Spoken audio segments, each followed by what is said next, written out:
دیکھیں شاہ ولی اللہ محدث دہلوی رحمۃ اللہ علیہ نے الدر الثمین کے اندر اپنے والد گرامی شاہ عبد الرحیم محدث دہلوی، وہ بھی محدث تھے، ان کا ایک معمول میلاد سے ریلیٹڈ بیان کیا کہ وہ ہر سال بڑے عالیشان طریقے سے کریم رؤوف الرحیم نبی صلی اللہ علیہ وسلم کا میلاد مناتے تھے۔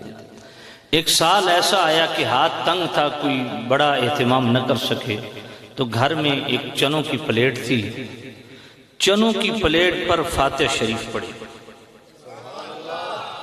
کھانے پر فاتحہ پڑھنا۔ یہ میرا موضوع نہیں ہے، ویسے میں نے ایک اشارہ دے دیا آپ کو کہ یہ شاہ ولی اللہ لکھ رہے ہیں۔ کون لکھ رہے ہیں؟ جو یقیناً آج کے تمام علماء سے زیادہ فہم الدین کی دولت اللہ نے ان کو نصیب فرما رکھی، فہم القرآن کی دولت وہ ہم سے زیادہ رکھتے تھے، سنت اور بدعت کی ڈیفینیشن کیا ہے وہ ہم سے زیادہ جانتے تھے۔ تو وہ فرماتے ہیں کہ میرے والد گرامی نے اسی چنوں کی پلیٹ پر فاتحہ شریف پڑھی اور میلاد کی نیت سے تقسیم کر دی۔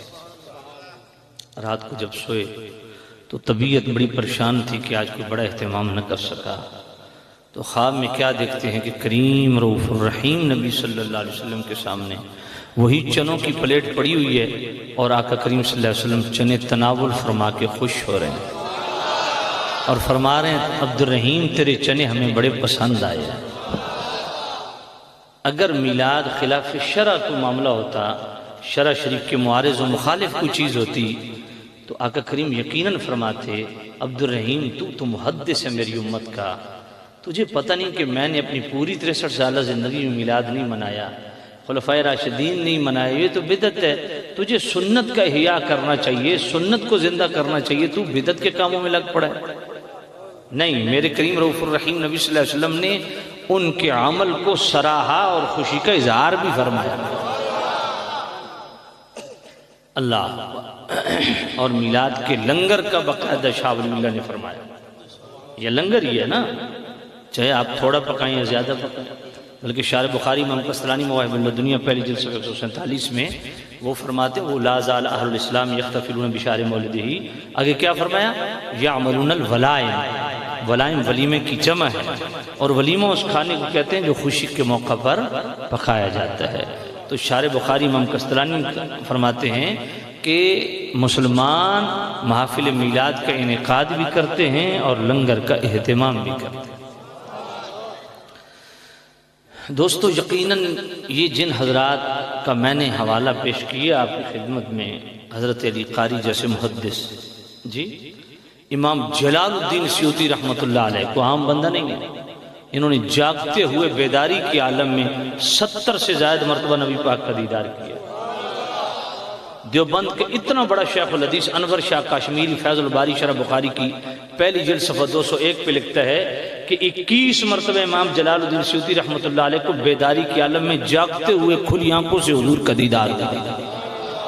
یہ تو 21 مرتبہ انہوں نے لکھا ہے نا، صحیح روایت 70 کی ہے، تو بھائی جنہوں نے بیداری کی عالم میں نبی پاک صاحب اللہ صلی اللہ علیہ وسلم کے دیدار کیے، ان امام جلال الدین سیوطی رحمۃ اللہ علیہ نے میلاد کے عنوان پہ پوری کتاب لکھی حسن المقصد فی عمل المولد۔ پھر یہی امام جلال الدین سیوطی رحمۃ اللہ، ان کی الحاویل الفتاوی پڑھ لیجیے، یہ فرماتے ہیں کہ نبی پاک صاحب اللہ صلی اللہ علیہ وسلم نے تو اپنے میلاد کی خوشی میں 2 بکرے ذبح کیے۔ اس پہ امام جلال الدین سیوطی نے بڑی تفصیل فرمائی ہے، بڑی طویل بحث کی ہے۔ تو کچھ لوگ کہتے ہیں وہ تو بکرے جو ہے وہ عقیقے تھے، میں عقیقہ زندگی میں ایک مرتبہ ہوتا ہے جو نبی پاک صاحب اللہ صلی اللہ علیہ وسلم کہ 7ویں روز حضرت عبدالمطلب فرما چکے۔ یہ جو 2 بکرے میرے کریم رؤوف الرحیم نبی نے ذبح فرمائی ہے اپنی ولادت کی خوشی میں۔ تو دوستو اتنے بڑے محدثین علماء ربانیین جو یقیناً اسلام کے مزاج کو سمجھتے تھے، اس کی حقیقی مفاہیم و مطالب کو سمجھتے تھے، اللہ تعالیٰ نے جو ان کو جو ہے فہم الدین کی دولت نصیب فرمائی ہے، یقیناً آج کے علماء ان کی گرد کو بھی نہیں پہنچ سکتے۔ جو ان کا تقوی تھا، جو ان کی للہیت تھی، جو خوف خدا رکھتے تھے، جو ان میں دیانت تھی، امانت تھی، صداقت تھی، آج کہاں نظر آتی؟ تو ایسے سچے علماء اور سچے علماء انہوں نے پوری کتابیں میلاد کے عنوان پہ لکھی۔ اور الحمدللہ مسلمان ہمیشہ سے آقا کریم صلی اللہ علیہ وسلم کی ولادت باسعادت کی خوشی مناتا آ رہا ہے۔ اللہ اکبر۔ اور سیدی اعلیٰ حضرت رحمۃ اللہ علیہ فتح و رضویہ شریف 23ویں جلد 754 صفحے پہ اعلیٰ حضرت سے پوچھا گیا اس پہ دلیل کیا ہے آقا کریم صلی اللہ علیہ وسلم کی ولادت پر خوشی کا اظہار کر۔ اعلیٰ حضرت کے لفظ سنیے۔ اعلیٰ حضرت رحمۃ اللہ علیہ فرماتے ہیں کہ کریم رؤوف الرحیم نبی صلی اللہ علیہ وسلم کی ولادت باسعادت پر اظہار فرحت و سرور خود نص قرآن سے مامور۔ اور وہ نص قرآن کیا ہے؟ اعلیٰ حضرت سورہ یونس کی آیت نمبر 58 لائے۔